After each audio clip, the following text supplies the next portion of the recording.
क्या आपने कभी सोचा है कि छावा मूवी देख के लोग थिएटर से निकल रहे हैं तो उनकी आंखों में आंसू क्यों हैं? क्यों वो इस मूवी को देख के इतना ज्यादा इमोशनल हो जा रहे हैं? आखिर क्या है इस छावा मूवी में कि लोगों को रोने पे मजबूर कर दिया है? हालांकि बहुत सारी ऐसी इस मूवी हैं जिसमें इमोशनल सीन देख के लोगों की आंखों में आंसू आ जाते हैं, पर ये छावा मूवी लोगों के रूह को छू रहा है, क्योंकि इस छावा मूवी में एक मुगल सम्राट औरंगजेब की कहानी को दिखाया गया है।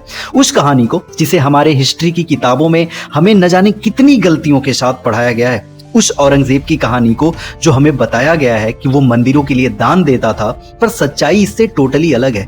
वो औरंगजेब जो मंदिरों पे दान नहीं देता था बल्कि मंदिरों को तोड़वा के वहां पे मस्जिदों का निर्माण करता था। आपने मेरी पुरानी वीडियोस नहीं देखी है तो आप जरूर देखिएगा, जब मैंने बाबा विश्वनाथ पे बनाया था ज्ञान वापी पे, वो मैं टैग कर दूंगा इस वीडियोस के अंदर। खैर, इस वीडियोस में हम आगे बढ़ते हैं और छावा मूवी जिस चीज पे बनी है, जिस इंसान पे बनी है, छावा का मतलब पहले आपको बता देते हैं। उसका मतलब होता है शेर, यानी जिस शेर को कोई कभी खत्म नहीं कर सकता, वो छावा मूवी मराठों के शेर वीर संभाजी महाराज पे बना है। संभाजी महाराज एक ऐसे इंसान थे जिनके नाखूनों को लोहे की रॉड से उखाड़ दिया गया था, जिनके बॉडी पे न जाने कितने रॉड के निशान थे और उस पे औरंगजेब ने नमक का रेत रगड़ा था। संभाजी महाराज की आंखें तक औरंगजेब ने नोच ली थी और फिर भी संभाजी महाराज ने हार नहीं मानी। वो औरंगजेब से आखिरी सांस तक लड़ते रहे और ये है संभाजी महाराज की कहानी। लेकिन सवाल ये उठता है कि क्या औरंगजेब, जिसे हमारे किताबों में उसके नाम पे न जाने कितने शहरों के नाम बसाए गए हैं, क्या औरंगजेब वास्तव में अच्छा था, या फिर ये जो संभाजी महाराज की स्टोरी छावा मूवी ने हमें दिखाई है ये सच है?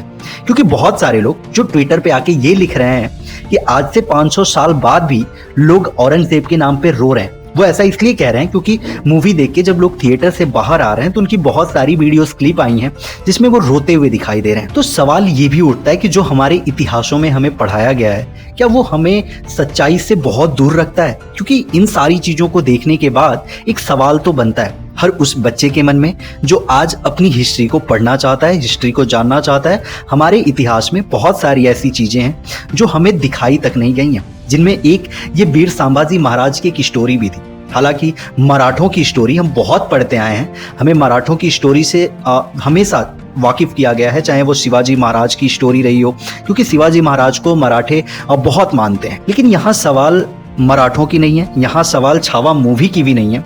यहाँ सवाल ये है कि ऐसे कितनी और स्टोरियां हैं जिनकी कहानियां हमें गलत पढ़ाई गई हैं, क्योंकि एक एक कहानी करके जब कोई चीज ऊपर आती है तो उससे हमारे हिस्ट्री जैसे सब्जेक्ट पे जो हमारे देश की अतीत को हमें दिखाता है, उसकी सच्चाई से जब हम रूबरू होते हैं तो जो चीजें हमने पढ़ी है और जो चीजें हम देख रहे हैं, इन दोनों में हम फैसला नहीं कर पाते हैं कि सच क्या है, क्योंकि सच जानना हमारे लिए बहुत जरूरी है। आज की डेट में अगर इतिहास को हमें पढ़ना है, इतिहास को हमें जानना है, तो हमें चूज करना होगा कि वीर संभाजी महाराज सही थे या औरंगजेब सही था। क्योंकि शुरू से हमें औरंगजेब के बारे में ही बताया गया है कि औरंगजेब ने ये चीजें की, औरंगजेब ने वो चीजें की, पर सच्चाई पता है क्या है? वो औरंगजेब जो अपने बाप तक को नहीं बख्शा था, जिसने अपने बाप का सर काट दिया था, वो औरंगजेब कैसे सही हो सकता है?